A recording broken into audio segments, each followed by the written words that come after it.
What's up, boozers?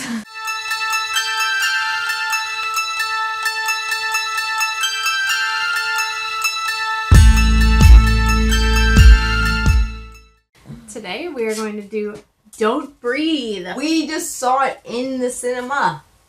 In the cinema. This is obviously 2016.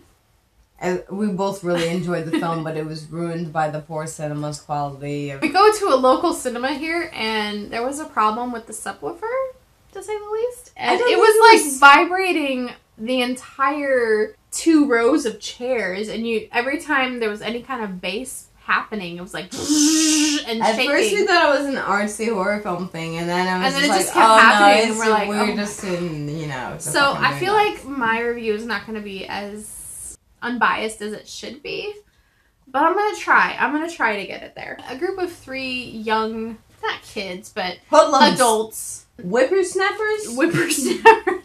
We're not quite there Jaspers? yet. They decide to break into a house of a blind man who is supposed to have a shit ton of cash on hand. From a settlement, so they can rich move family's away. Young bitch ran over his daughter. He got a settlement. Yeah, this takes place in Detroit, so obviously they want to move away to sunny California. Let me just talk about this. I lived in California the majority of my life. Unless you live in like fucking Orange County or right on the beach, it's overrated. They want this money so they can... They want this money? Yeah. She wants to run away to California. He ends up being I've never been there. I've spent the last 10 years running, never gone to California. He is some sort of war veteran. Gulf War. Gulf War. I believe in German, because he was serving in Iraq. He's gone blind. Some sort of flashbang or something? In the middle of a Detroit suburb. Well, I shouldn't say suburb. It's the ghetto. But there's no one else that lives on the street, which is kind of hard to believe. I know Detroit's not the greatest place, but for an entire neighborhood... It's like 2 hours away, so... For an entire neighborhood to not notice what was going on was kind of hard to believe. Stephen Lang plays the blind man. I would not want to fuck with him. In any movie. He scares me. He does a phenomenal job. I'm gonna top that. I want to marry him. Mm-hmm. Whether he's blind in real life or not. Well, he's wanting to make a baby. And he's got the turkey baster to do it. We don't want to give away too many spoilers, but... There was definitely a point in the film where we both went, oh! I covered my eyes. I could not watch it. He's so good. He's the scariest, the least intimidating, most hardcore person ever.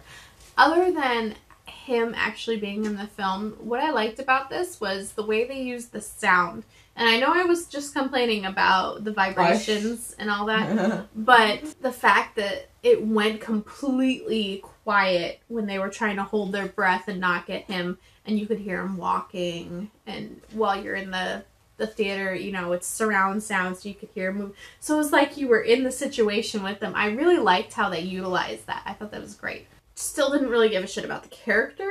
No, there's like a bunch of weirdness drawn out that they could have played out in a much more interesting way. It's obviously filler. Animal Enthusiasts and vegans, you will like this movie because there is no animal cruelty, even though there is a dog in it.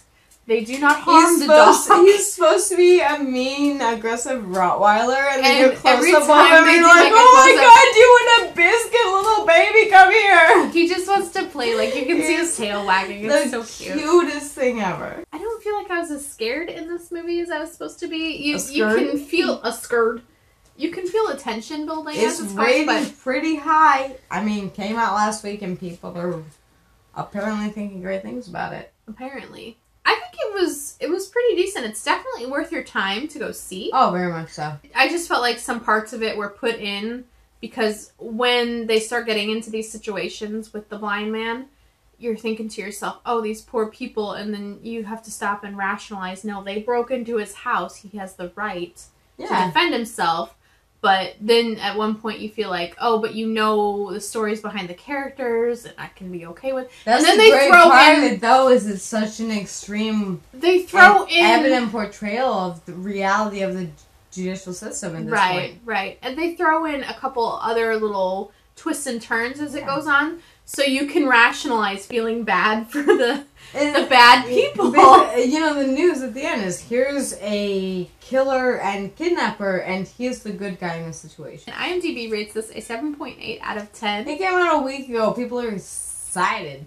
So excited. So excited. But you had a good point earlier today when we were talking about it, where you loved it when we walked out of the theater. We were talking about it on our way home, and then no lasting impression. A day or two later, and you're just kind of struggling to remember some of the details of it. And I completely agree with that. I think it was a good movie, and I enjoyed it in the moment. But afterwards, I'm not going to give it a second thought. It's the new Haunting. Go see it. Yeah, definitely go see it. Dude, you're out there. You're dating. Because if you're watching us, you are not capable of maintaining a substantial relationship. That's a pretty So go out there.